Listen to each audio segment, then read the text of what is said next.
নমস্কার সবাইকে, good morning. আশা করছি সবাই খুব ভালো আছেন। আপনাদের আশীর্বাদে আমরাও ভালোই আছি। আজকে নিয়ে চলে আসলাম নতুন আরেকটি ব্লগ। আমাদের ব্লগে সবাইকে স্বাগতম। আজকে আদেয়া কালকে রাত্রেবেলায় সকালবেলা একটু ব্যথা পাইছিল ঠোঁটের মধ্যে, ঠোঁটটা ফুলে গেছে, রক্ত জমে আছে। তা আজকে সকালবেলা ওকে ডাক্তার দেখানো হয়েছে, একটা ব্যথার ওষুধ দিয়েছে, আর এমনি কোনো ওষুধ দেয় নাই, বলছে চলে যাবে। আর আজকে বাইরের ওয়েদারটা হচ্ছে সকাল এখন 9:30টার মতো বাজে, রৌদ্র উঠে গেছে।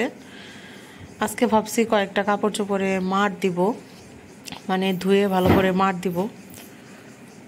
এই তো বাইরের পরিবেশটা খুবই সুন্দর, ঝকমকো রোদ। এখন আদেয়াকে সকালের নাস্তা দিব, আর আদেয়ার বাবা সকালবেলা নাস্তা খেয়ে অফিস চলে গেছে। এখানে আদেয়ার জন্য নিছি হচ্ছে একটা রুটি আর হচ্ছে মাংসের ঝোল। ওর জন্য আমি ঝোল রেখেই দিই সব সময়। এই তো আদেয়া এখন খেয়ে নিবে।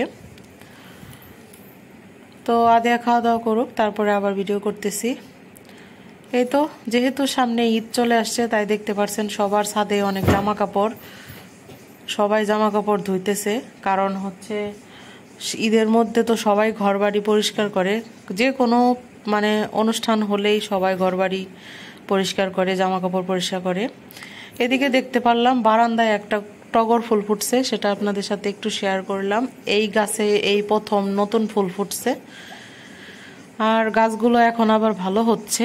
এটা হলো আমার সকালের নাস্তা। আর দেখতে পাচ্ছেন ঘরের ভিতরে রোদ আসছে। এখানে হচ্ছে পাস্তা নুডলস, এটা কালকে রান্না করছিলাম, তাই ছিল, সেটাই খাচ্ছি। এরপরে আমি এখন ঘরের কাজকর্ম শুরু করে দিছি। এখানে হচ্ছে বিছানার বেডশিটটা আজকে চেঞ্জ করতেছি। আর আদেয়া যেহেতু এখন প্যাম্পাস পরা বন্ধ করে দিছি, তারপরে একটু সাপোর্টের জন্য আমি নিচে অল ক্লথটা পেতে দিলাম, যাতে পেশাব করলে পরে ওইটাতে যায় তোষকটা, তাহলে ভিজবে না। ও এখন আর প্যাম্পাসও পরে না, আর বিছানায় পেশাবও করে না সে। একটু সাপোর্টের জন্য শুধু দিয়ে রাখলাম। এদিকে আমার বিছানা চাদর পাড়া হয়ে গেছে, এখন বালিশগুলো ভালো মতো গুছিয়ে নিব, আর একটু ভালো করে ঝাড়ু দিয়ে তারপরে গুছিয়ে দিলেই হয়ে যাবে। আর বিছানার বেডশিটটা আজকেই আমি পরিষ্কার করে দিব। আজকে অনেকগুলো জামা কাপড়ই ধুইতে হবে, কারণ অনেকগুলো জামা কাপড় জমছে। আদেয়ার বাবারও কিছু জামা কাপড় জমছে, সেগুলোই ধোয়াধুয়ি করতে হবে। আর দুপুরবেলা আজকে সেরকম কোনো রান্না বান্না করতে হবে না, কালকে খাবার দাবার আছে, ওগুলোই গরম করব, শুধু ভাত রান্না করলেই হয়ে যাবে। এদিকে আমার বেডটা গুছানো হয়ে গেছে। আর আদেয়া তো যা ইচ্ছা তাই করে, সারাক্ষণই প্রচণ্ড দুষ্টামি করে। সে একা একাই মানে অনেক খেলাধুলাও করে, প্লাস অনেক কাজও বাড়ায় আরও। এখানে সে একটা কলা নিল, তার এখন কলা খাইতে ইচ্ছা হয়েছে, আবার একটু পরে যদি না খায় তাহলে ফেলে দিবে। এই তো কলাটা নিয়ে সে কলার চোকলাটা ছুলে ফেলতেছে, দেখতেই তো পারতেছেন। এখানে আমি ঘরটা ঝাড়ু দিতেছিলাম। ঘর ঝাড়ু দেওয়ার পর আমি ঘরটা ভালোভাবে মুছে দিব। আর তার কাণ্ড কারখানা আমি আপনাদের সাথে একটু শেয়ার করতেছি, আপনারাও দেখেন আদেয়া কি দুষ্টুমিটা করে।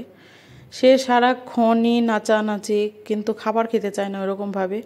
যে কোনো জিনিস দেখলে পরে নেয়, কিন্তু নেওয়ার পরে একটু খাওয়ার পরে আর খায় না। এই তো বাচ্চারা তো মনে হয় এরকমই করে, কয়েকদিন ভালো মতন খাওয়া দাওয়া করে, আবার কয়েকদিন খাওয়া দাওয়া করে না। আর যেহেতু ঠোঁটে একটু ব্যথা পাইছে, এর জন্য আরও ভালোভাবে খেতে পারতেছে না। আর সারাদিন আমার ওকে নিয়েই কেটে যায়, কারণ ওর যত দুষ্টামি আছে, বায়না আছে, এগুলো সব কিছু আমি একাই সহ্য করি। কারণ বাসায় তো আমি আর ও একাই থাকি, ওর বাবা তো অফিসেই থাকে। এখন তাও বিকাল 4:30-5টার দিকে ছুটি হয়ে যায়, তারপরেও সে এত তাড়াতাড়ি আসে না বাসায়। কোনো কোনো দিন আসে, আবার কোনো কোনো দিন আসেও না বাসায়, মানে দেরি করে আসে। আমরা দুই মা মেয়ে সময় কাটাই। এই তো এখন ঘর বাড়ি ঝাড়া পোছা করে তারপরে জামা কাপড় ধুয়ে স্নান করব, স্নান করে ছাদে যেতে হবে। আর এই তো এই গাছগুলো নতুন আনা হয়েছে, আপনাদের সাথে তো আগে শেয়ার করছি। আজকে বিকালে একটু বাইরে যাওয়ার কথা আছে, মানে সন্ধ্যাবেলায়, সেই ভিডিওটা পরের ভিডিওতে শেয়ার করব। যেহেতু রান্নাবান্না নাই, তাহলে এর জন্য অর্ধেক কাজকর্মই আজকে আর কি কমে গেছে। ঘর বাড়ি পরিষ্কার করে স্নান করলেই রান্নাবান্না আর করার দরকার হবে না আজকে। এই তো এদিকে আমার স্নান করে জামা কাপড় ধোয়া কমপ্লিট। আদেয়াকেও স্নান করিয়ে দিছি ভালোভাবে, আজকে একদিন পর সে স্নান করলো।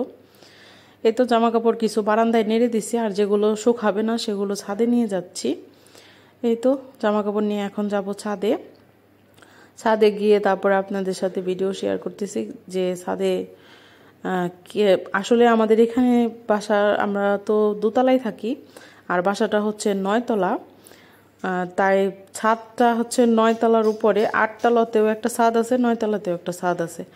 আর 8 তলার যে ছাদ, ওই 8 তলার ছাদে হচ্ছে বাড়িওয়ালার হচ্ছে প্রাইভেট ছাদ, আর 9 তলার যে ছাদটা আছে ওইটা হচ্ছে বাড়ি মানে অন্য ভাড়াটিয়া সবার জন্যই ওই ছাদ, সবাই ওই ছাদেই জামা কাপড় নাড়ে। এই তো লিফটও চলে আসছে, আমরা এখন লিফটে উঠে গেলাম। তারপরে যাব 7 তলায়, কারণ লিফটটা হচ্ছে 7 তলা পর্যন্ত, তারপরে 2 তলা মানে হেঁটে যেতে হবে। এই তো আদে আর আমি যাব, আর কিছু সময় ওখানে থাকবো, তারপরে একটু চুল টুল শুকিয়ে তারপরে নিচে আসবো। এখন বাজে বেলা 12:30। আর যেহেতু এখন গরম পড়েই গেছে, এখন রোদে থাকতে অত বেশি ভালো লাগে না। আর গরমে মানে গরম খুব একটা পড়ে নাই, কিন্তু পড়ছেও। এই তো আমরা কথা বলতে বলতে চলে আসছি 7 তলায়, এখন আমরা উপরে উঠবো। আর আমাদের বাসার দেখতে পাচ্ছেন মানে গেট আপ খুবই সুন্দর, এখানে মানে বাড়িওয়ালা অনেক সুন্দর করে সাজাইছে সব কিছু। আর এখানে হচ্ছে গেস্ট রুম, এখানে যদি কোনো গেস্টরা ভাড়া নিতে চায় তাহলে ভাড়া নিতে পারবে। আর নিচের এই যে এটা হচ্ছে প্রাইভেট ছাদ, ওই ছাদটা অনেক বেশি সুন্দর করে সাজানো, ওইখানে অনেক টোগ্রাম করার জন্য ভাড়াও দিয়ে থাকে, দেখতেই পাচ্ছেন। আর বাইরের পরিবেশটা অনেক ঝকমকা রোদ। এদিকে ছাদে আসলেই তো তার দৌড়াদৌড়ি শুরু হয়ে যায়। আমার জামা কাপড় নাড়া কমপ্লিট হয়ে গেছে, ক্লিপ লাগিয়ে দিছি। আজকে একদমই জায়গা ছিল না, তারপর অনেকে জামা কাপড় শুকিয়ে গেছে, সেগুলো সরিয়ে তারপরে নাড়লাম আমি। এখন বাইরের পরিবেশটা আপনাদের সাথে একটু শেয়ার করতেছি, আশা করি আপনাদের ভালোই লাগতেছে। আর যারা এখনও আমাদের ভিডিও দেখেন কিন্তু চ্যানেলটি সাবস্ক্রাইব করেননি, অবশ্যই চ্যানেলটি সাবস্ক্রাইব করে দিবেন। ভিডিও ভালো লাগলে লাইক কমেন্ট ও শেয়ার করবেন। তো এই তো ছিল পরিবেশ। আর এখন তো নতুন মানে সব গাছেই নতুন পাতা গজাইছে, তাই গাছের রঙগুলো অনেক বেশি সুন্দর লাগে। আর কয়েকদিন পরেই তো আম মানে পাওয়া যাবে গাছে, এখন আমের গুটি বড় হয়ে গেছে। এই তো আজকের ভিডিওটা এই পর্যন্ত। সবাই ভালো থাকবেন, সুস্থ থাকবেন, আমাদের সাথেই থাকবেন। ভিডিওটা শেষ পর্যন্ত দেখার জন্য ধন্যবাদ। এখানে আদেও আপনাদের টাটা দিয়ে দিল।